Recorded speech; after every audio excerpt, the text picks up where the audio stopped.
Howdy, friend. Sam Houston here, hoping you're living in high cotton. And if you're lucky enough to be in Texas, I know you're most of the way there. Now enjoy your daily dose of Texas history and Texas pride. Howdy, friend. Welcome back to the Feed Bandit podcast and your Texas History Roundup for December 9th.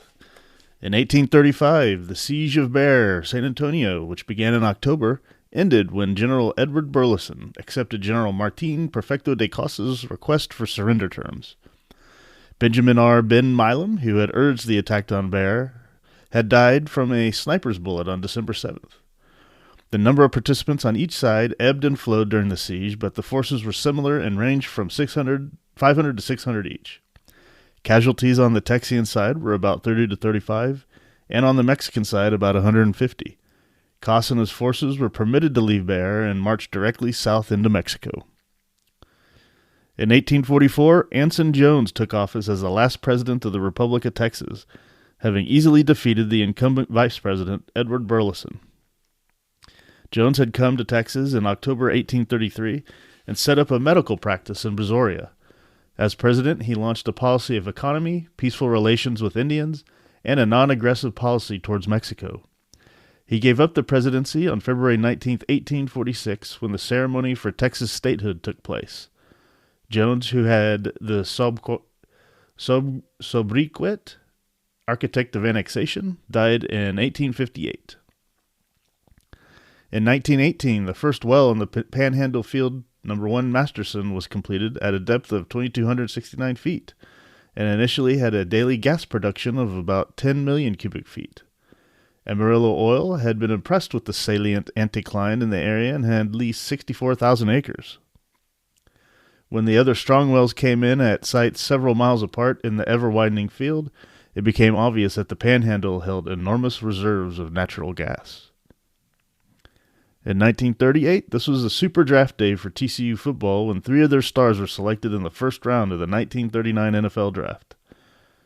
Charles C. Kai Aldrich was selected first by the Chicago Cardinals, Davey O'Brien was selected 4th by the Philadelphia Eagles, and Insaul B. I.B. Hale was selected 8th by the Washington Redskins. In addition, O'Brien had won the Heisman Trophy. In 1940, Clyde D. Bulldog Turner was selected 7th overall in the NFL Draft by the Chicago Bears. At Hardin-Simmons University, Turner had been a small college All-American. During his career at the Bears, they won 4 national championships. Turner, who was born in the Plains in 1919 and died in Gatesville in 1998, is a member of the Texas Sports Hall of Fame. In 1977, Rudolph Rudy Tomjanovich was seriously injured by a punch from Kermit A. Washington during a Houston Rockets game against the Los Angeles Lakers, likely shortening his playing career. Tomjanovich had been the second draft pick overall of the San Diego Rockets in 1970, when the franchise moved to Houston in 1971. A 5-time NBA All-Star, he retired as the Rockets' all-time leader in rebounds and was second in career scoring. As coach, Tomjanovich led Houston to consecutive NBA titles.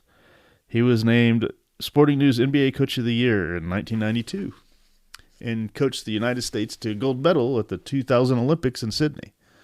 Tomjanovich was a member of the Rockets franchise for over 33 seasons as a player, scout, assistant coach, and head coach, and his jersey number 45 was first to be retired by the Rockets franchise. And finally, in 2005, the Granbury High School girls basketball victory on this day gave Lita M.R. Andrews her 1,218th win, the national record for high school girls basketball coaches. And that, my friend, was your Texas History Roundup for December 9th. Thanks so much for listening, and we'll catch you back here tomorrow. Remember, Texas first. Well, there you have it.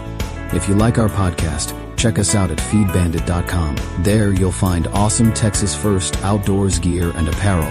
Your purchase helps support the Bandits and keeps this podcast on the air, fighting for you and for Texas. Remember, preserve the tradition, protect the legacy. Until next time.